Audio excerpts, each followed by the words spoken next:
Bienvenidos, queridos amigos, a un programa más de sondeo emocional. Aquí estamos como todos los miércoles, esperando que este programa sea de su agrado.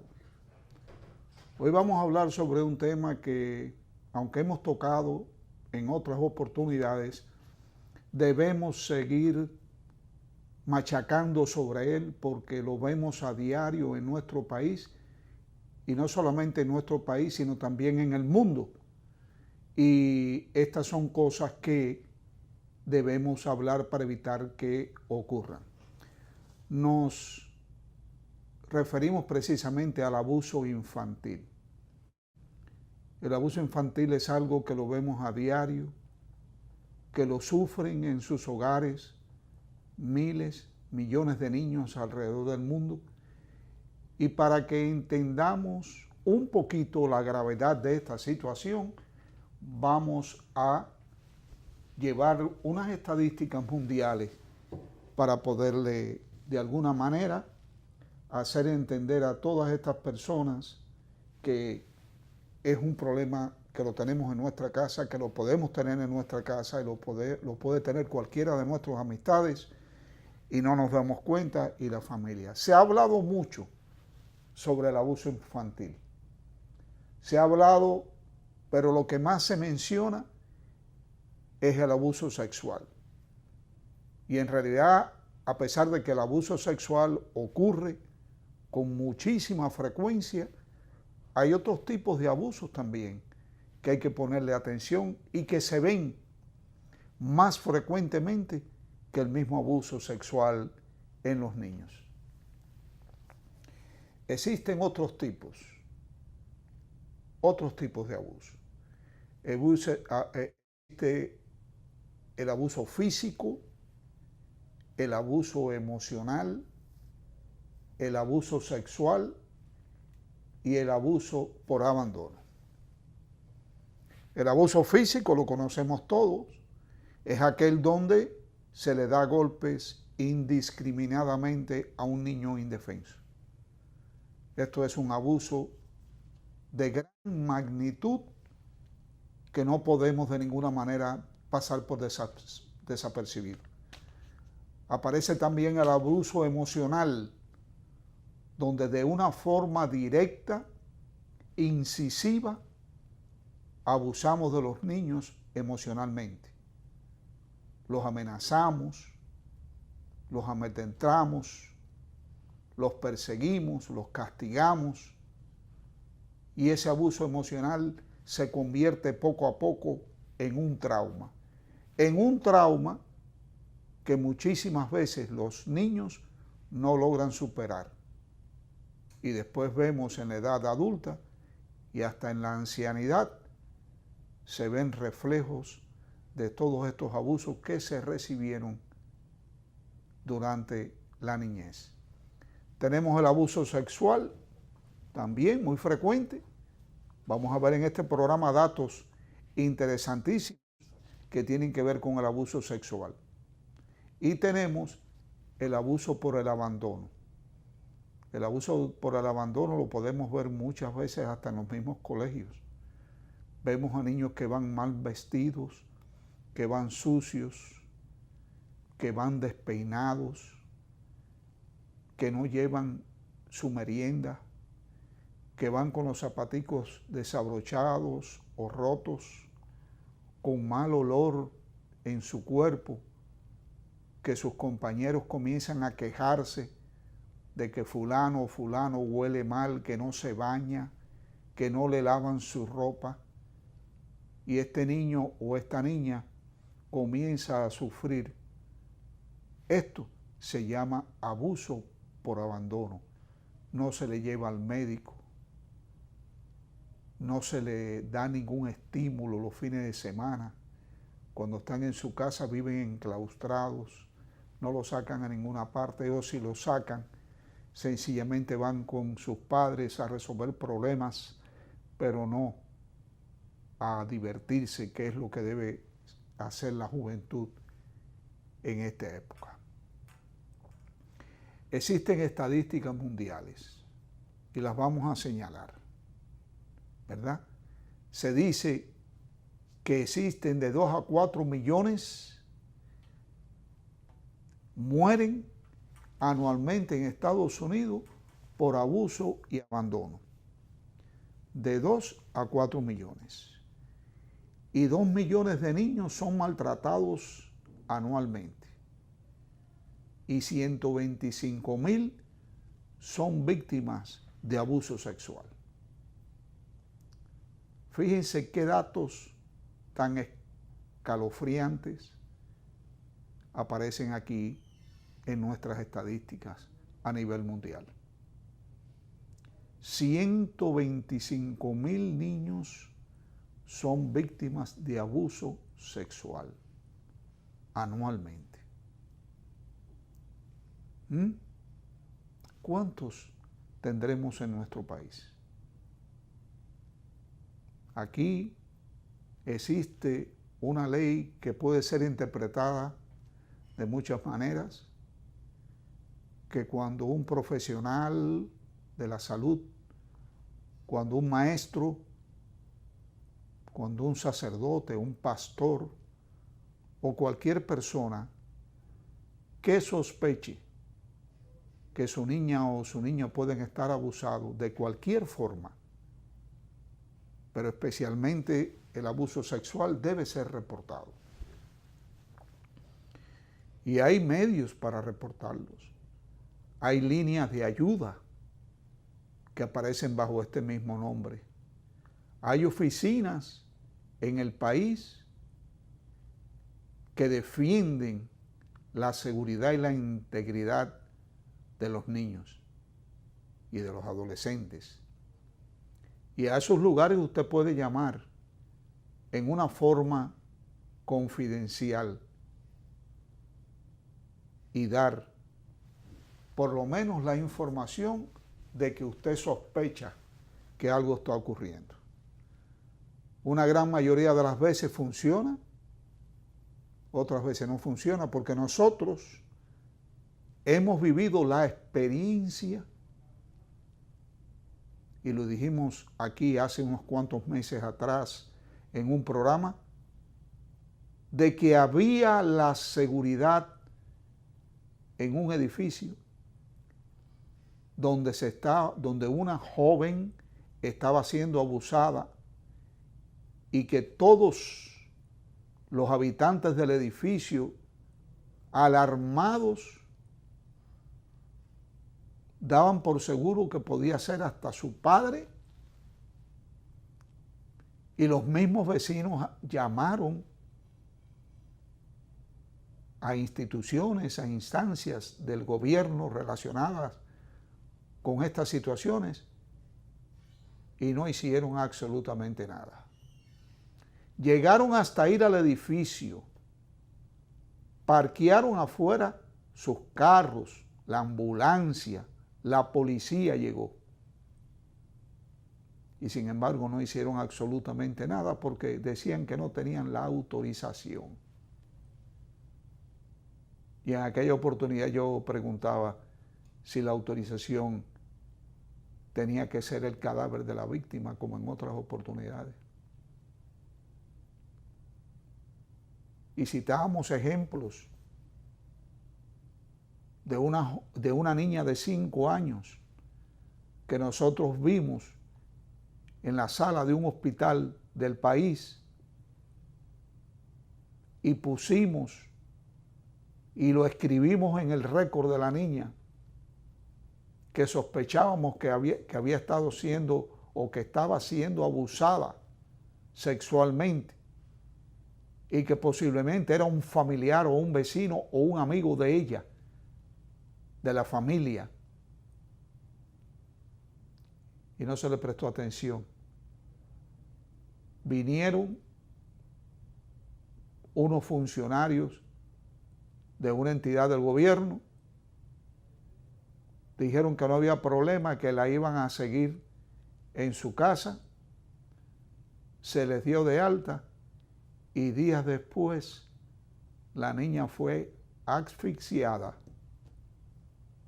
por alguien que no quería que la niña hablara. una criatura de 5 años, víctima de un depredador que no iba a parar allí, que iba a continuar abusando del menor o de los menores porque no le prestábamos atención.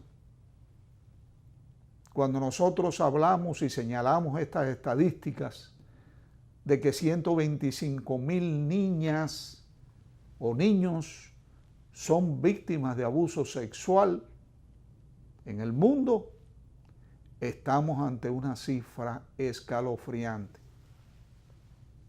2 millones de niños son maltratados anualmente. 2 millones. Y este número es poco, es muy bajo. Debemos poner un poquito más de atención y de entender que debemos abrir los ojos, porque este programa de hoy va dirigido a todo el que de una manera u otra está en contacto con un niño o con una niña. Y que le ponga mucha atención a las conductas de los niños. Hay que observarlos. Hay una cultura en nuestro país de que cuando llega alguien que la familia entiende que es muy querido o muy querida, que puede ser un familiar o puede ser un vecino o puede ser un amigo, se les pide a los niños que los abracen y los besen. ¿Por qué? ¿Por qué? Y usted ve que muchas veces los niños no quieren abrazar ni besar a esa persona. Y hay padres que se extralimitan y le piden a un niño o una niña que se siente en las piernas de cualquiera. Y usted ve que el niño o la niña no quiere sentarse en las piernas de esa persona. Y le ponemos mala cara y los obligamos. No nos estamos dando cuenta, no nos percatamos de que en el caso de un niño o una niña que era fácilmente manejada por un vecino o por un amigo o por un familiar, y de pronto el niño o la niña no quiere nada con esa persona y lo rechaza y se aparta, debemos ponerle atención. ¿Qué fue lo que pasó? ¿Por qué el niño o la niña se siente así? Usted no sabe si el niño o la niña, por muy pequeño que sean, puede haber sentido algo extraño. O a lo mejor no le gustó un movimiento, o no le gustó cómo lo tocaron, o lo besaron, o lo abrazaron. Sintió algo. Y entonces nosotros los exponemos a que sigan en contacto con esa persona con la que no quieren estar. De todas estas estadísticas que estamos mirando, ¿cuántos casos se reportan? Bueno, se reportan de 150,000 a 200,000 casos anualmente. ¿Cuántos de estas reportes o querellas, como le decimos aquí, cuántas son falsas? Bueno, para sorpresa de todos, menos de un 10% es falsa.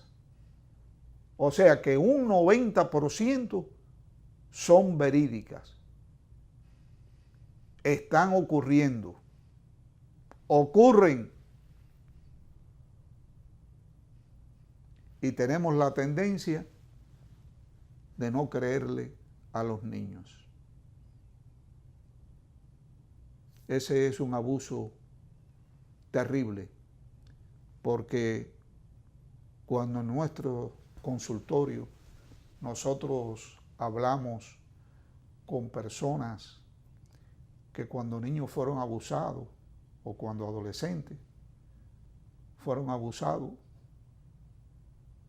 la gran mayoría de ellos nos dice que el dolor más profundo que llevan no fue precisamente el abuso al que fue sometido o sometida, sino al abuso de que no se les creyó. Nadie les creyó.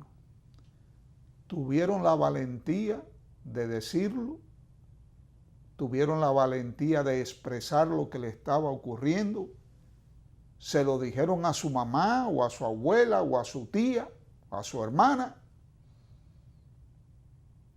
y los obligaron a que no repitiera más nunca eso. Y el depredador continuó abusando de esa niña o de ese niño, de ese adolescente. ¿Cuántos de las personas que nos están escuchando en este momento no se habrá sentido incómodo o incómoda con alguien en el sentido de un avance sexual? ¿Cuántos de nosotros no somos valientes? No lo decimos, no damos testimonio. Pero estoy seguro que la gran mayoría de nosotros en algún momento, en cualquier edad, se sintió incómodo o incómoda con alguien que lo trató, lo abrazó, lo tocó, le dirigió unas palabras de una forma que no le agradó.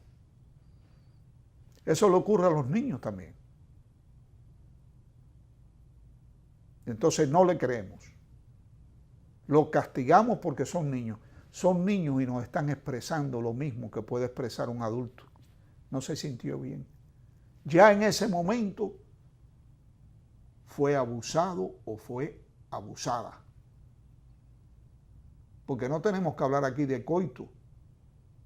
No tenemos que hablar aquí de que el abuso sexual es solamente la penetración. El abuso sexual puede ser hasta una mirada, un roce, una palabra, algo que atente contra la integridad de un niño, de una niña, de una persona.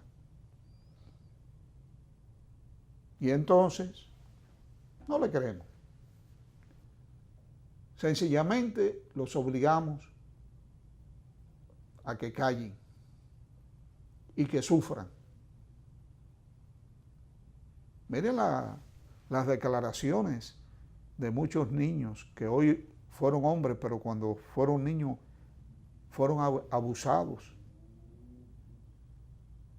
No vamos a mencionar al opresor, al depredador. No queremos hacer daño a ninguna institución en particular, a nadie en particular. Pero esas personas abusadas, de cualquier manera, y si estamos hablando de la parte sexual, jamás se van a reponer de su dolor. Y aunque puedan vivir una vida normal, y aunque aquel hecho no interfiera en el desarrollo de sus relaciones sociales, laborables, en fin, siempre cuando pongan la cabeza en la almohada y recuerden aquel hecho, se sienten mal. Esa es la realidad. Ahora hay una pregunta que debemos sacarla a relucir. ¿Quiénes son los que con más frecuencia abusan de los niños? Tenemos la tendencia a decir que son los extraños. Sin embargo, miren aquí en pantalla.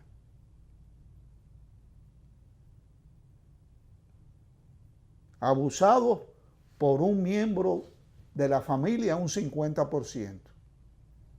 Abusados por amigos que visitan la casa, un 32% y un 60%.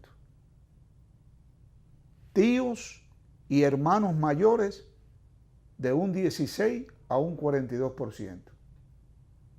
Los padres y los padrastros, de un 7 a un 8%. y por personas extrañas, un 1%. Un 1% los extraños. Y es allí donde nos enfocamos más. Es allí donde le decimos a un niño, y debemos decírselo por supuesto, pero debemos fijarnos también en nuestro alrededor. Le decimos a los niños, no hables con extraños, no aceptes nada que un extraño te vaya a dar. No le mantengas una conversación a ningún extraño. Y todo eso es bueno decírselo a los niños, pero acuérdense que el perpetrador de los abusos de los niños, sobre todo en la parte sexual, el extraño juega solamente un 1%, en comparación con un 50% que es un miembro de la familia. No es fácil cuando una mujer se queda soltera, con hijos, y va a reiniciar una vida con una persona que ha conocido y que puede ser la mejor persona del mundo, y lo lleva a su casa. O se muda con estas personas y sus hijos e introduce esos niños a la vida de una persona que ella conoció ayer. O que en el caso contrario, él la conoció a ella ayer. Porque no solamente es el depredador, el abusador, el pederasta, no es solamente el hombre. Hay mujeres también, muchas, que abusan de niños, en todas las formas de abuso. El padrastro es una persona que puede ser buena, y en la mayor parte de los casos son buenos, pero un 7 o un 8% de los casos abusan de los niños. Los tíos y los hermanos mayores, un 16 o un 42%. Entonces debemos buscar nuestro alrededor, debemos tener mucho cuidado, debemos mantener la vigilancia y el cuidado con los extraños, pero debemos mirarnos y cuidarnos hacia adentro. Vamos a ir en estos momentos a unos comerciales y cuando regresemos continuaremos con este tema tan trágico que debemos ponerle atención. Regresamos en breve.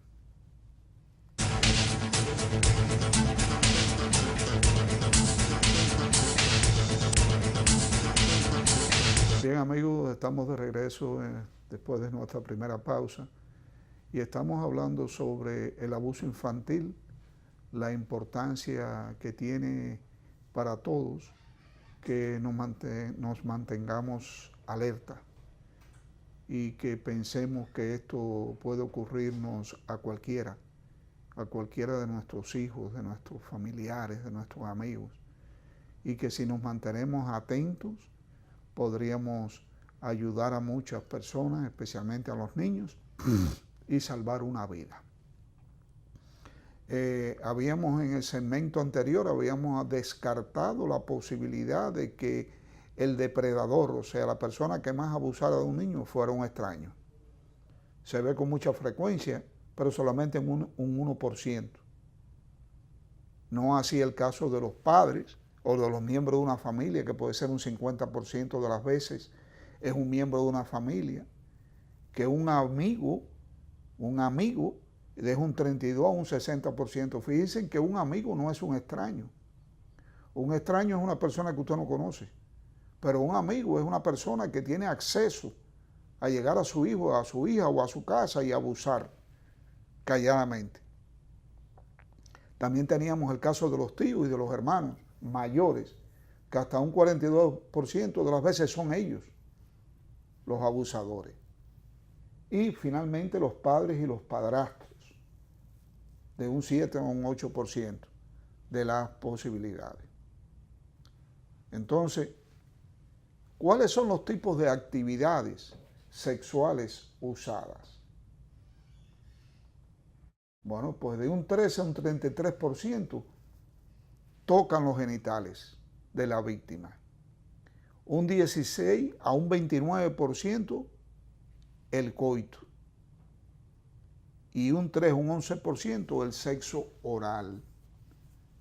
Esas son las estadísticas que tenemos. Un 33% tocan los genitales, o sea, fíjense que entre tocar los genitales y el coito solamente hay una pequeña diferencia de un 4%.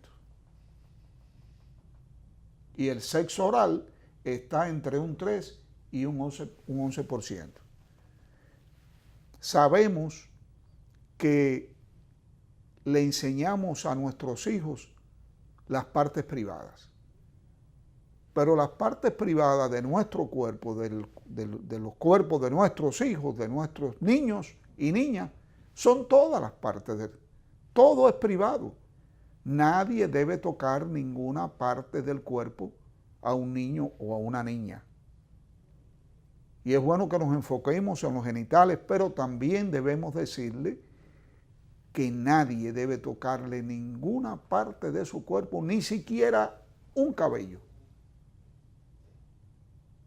Que en el caso de la mamá, que tiene que realizar una serie de funciones higiénicas, a veces el papá, pero que nadie a partir de allí debe tocar las partes privadas de un niño o una niña.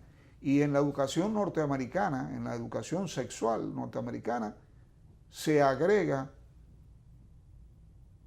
dos pequeñas palabras que dicen: nadie debe tocarte las partes privadas sin tu autorización.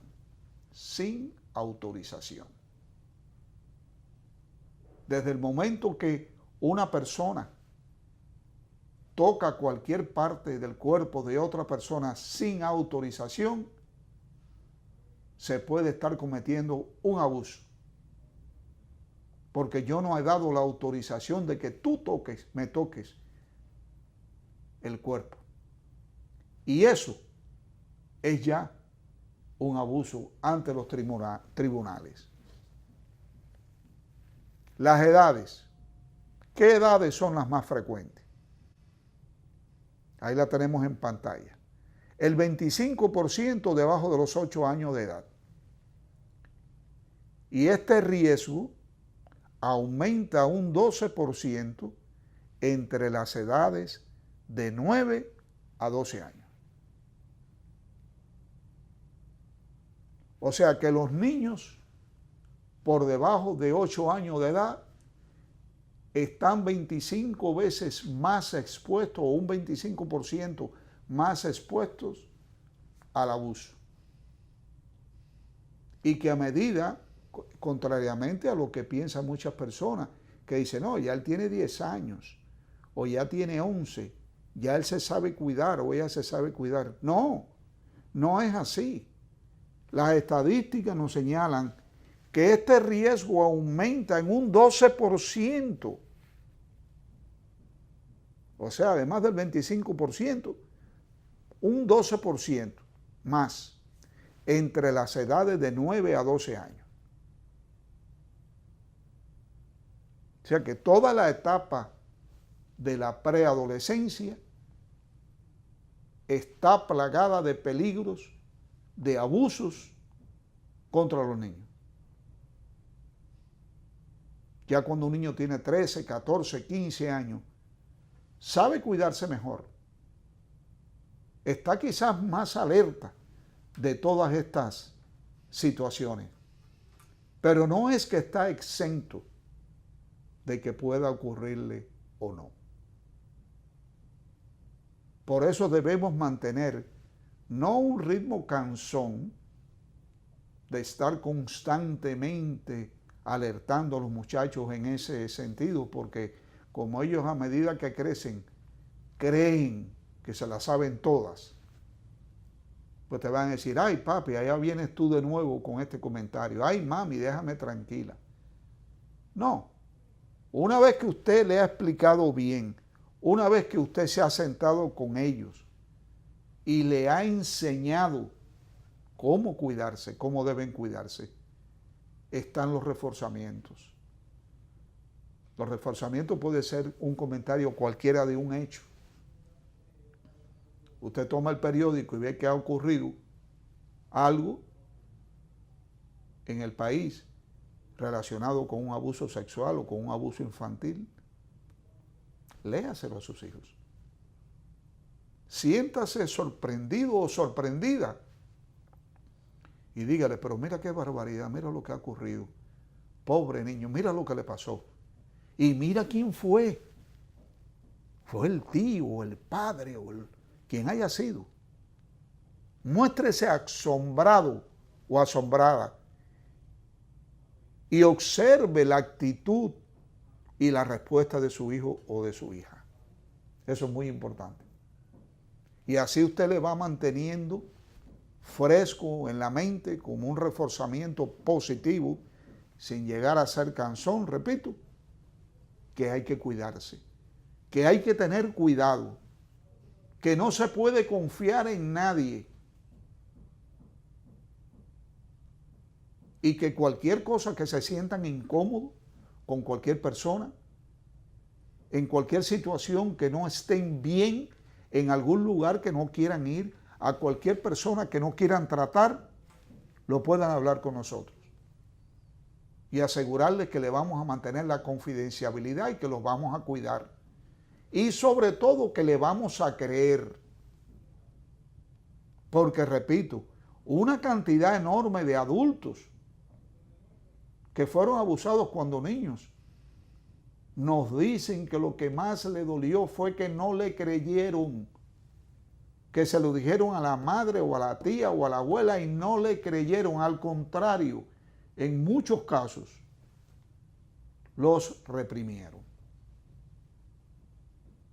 Entonces, si nosotros tenemos en cuenta esta situación, nosotros podemos ayudar mucho a nuestros niños.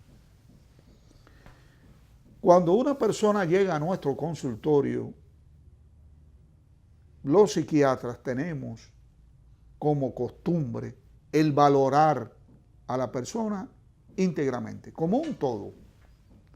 No miramos solamente que tiene trastorno del sueño o tiene una crisis de ansiedad o está deprimido. No, lo evaluamos como un todo. Y como tal, en psiquiatría se ha establecido un criterio de alarma que hoy nosotros se lo queremos pasar a ustedes para que aprendan a través de este programa cómo nosotros evaluamos a la persona que está en peligro, a la persona que está en más o menos peligro de cualquier situación.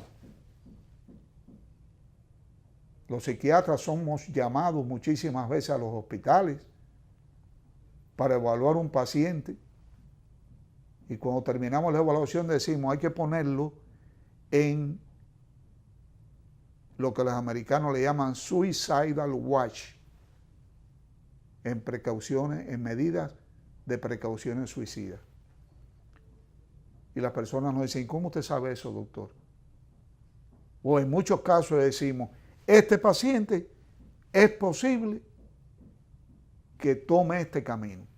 ¿Y cómo usted lo sabe, doctor? Bueno, esa es nuestra carrera, esa es nuestra profesión. Eso es lo que cada día nosotros hacemos. En este caso que estamos hablando hoy, nosotros vamos a señalar algunos de los factores de alto riesgo. Por ejemplo, tiene más peligro un niño que vive solo con madre o padre soltera o soltero. Si el niño vive solo con la mamá o con el papá, tiene mayor peligro de ser abusado. Si un niño tiene una madre pasiva, una madre ausente, enferma e incapacitada. Si un niño que vive en medio de conflictos maritales, niño con historia de haber sido físicamente abusado y que vive en ese ambiente, y la hija que asuma el rol materno, también corre un mayor riesgo de ser abusada. Entonces nosotros cuando evaluamos a una familia observamos todo esto y sabemos si los niños que están allí tienen mayor riesgo. Entonces usted, mamá o papá, que tiene una situación en su casa, mire esta lámina, analícela, piénsele si su hijo o su hija está en mayor peligro que otros de ser abusado. Y póngale atención, mucha atención. Otras estadísticas señalan que el 90% de los padres abusadores fueron abusados también. Y que un 50% de los niños abusados o abandonados han nacido prematuramente o han tenido bajo peso al nacer. Tenemos que tener mucho cuidado también en esto. Tenemos que valorar el niño o la niña que vive con nosotros, o es nuestro sobrino, o son nuestros nietos. Tenemos que ver en qué ambiente. Si usted sospecha cualquiera de estos casos, por favor, no se lo calle. No se convierta en cómplice del perpetrador, del depredador. Busque ayuda. Llame a la línea de ayuda. En nuestro país tenemos un servicio muy bueno que es la línea de ayuda. Usted puede encontrar el teléfono fácilmente en el diccionario, en el telefónico, en el diccionario telefónico. Usted puede perfectamente buscar, llame y haga una consulta en el directorio telefónico, perdón, y haga una consulta anónima. Dígale a la persona que le conteste lo que está ocurriendo, lo que usted está observando, y permitan que esas personas los guíen y puedan llevar a salvar la vida de un niño o de una niña. Cuando nosotros hablamos con los padres de niños y niñas que han sido abusados y les preguntamos, ¿y cómo ustedes lo veían? ¿Qué tipo de conducta podía tener un niño o una niña? Y nos señalan que son niños difíciles, nos señalan que son niños que han tenido un desarrollo lento, que han estado atrasados en su desarrollo, muchos de ellos con retardo mental, que no se pueden defender, otros que para compensar el dolor y la angustia de saber que son abusados, tienen conductas prepotentes, y otros manifiestan conductas oposicionistas y desafiantes. Lo hemos dicho en muchísimos programas. A ningún niño le gusta ser travieso y que lo estén castigando constantemente en el colegio. Si los niños son así es por alguna razón. Algo los mantiene inquietos. Y muchas veces,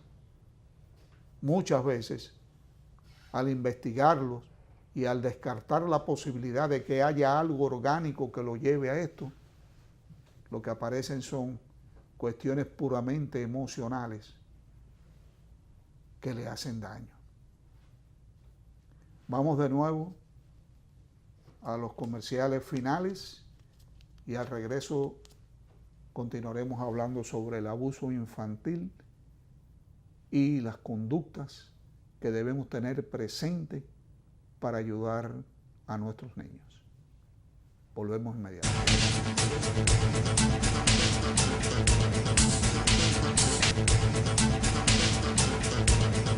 Bien, queridos amigos, estamos ya en la parte final de nuestro programa y no quería dejar pasar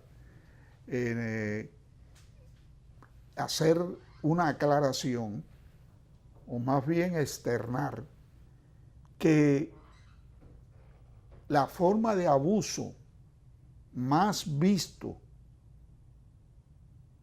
es la del abandono o del descuido. Fíjese qué característica presenta esto. Habíamos mencionado anteriormente que un niño mal peinado, mal vestido, mal alimentado, sucio, es una forma de abuso infantil. Bueno, pero esta es la forma que más se ve sobre el abuso físico, sobre el abuso sexual, el abandono. Si usted, por ejemplo, no envía a su niño al colegio, a la escuela, usted está cometiendo un abuso contra su hijo. Si usted no lo lleva al médico, usted está cometiendo un abuso contra su hijo. Si usted no lo lleva al odontólogo, al dentista, usted está cometiendo un abuso infantil. No es solamente aquel que viene a tocar o viene a maltratar sexualmente a un niño o a una niña. Usted también está cometiendo abuso infantil si no se ocupa, si no atiende. Esto es algo que debemos saber, que debemos conocer, que debieran existir talleres a todo lo largo y ancho del país para hacernos saber a todos que el abuso infantil no es solamente el abuso físico, ni el abuso emocional, ni el abuso sexual. De estos abusos, el que más se ve es el abuso del abandono. Cuando usted no prevé, cuando usted no mide las consecuencias que puede traerle a un niño una conducta, una actitud, cuando usted no lo protege de los accidentes, cuando a usted no le importa que se vaya de su casa y que venga a las 3 de la mañana,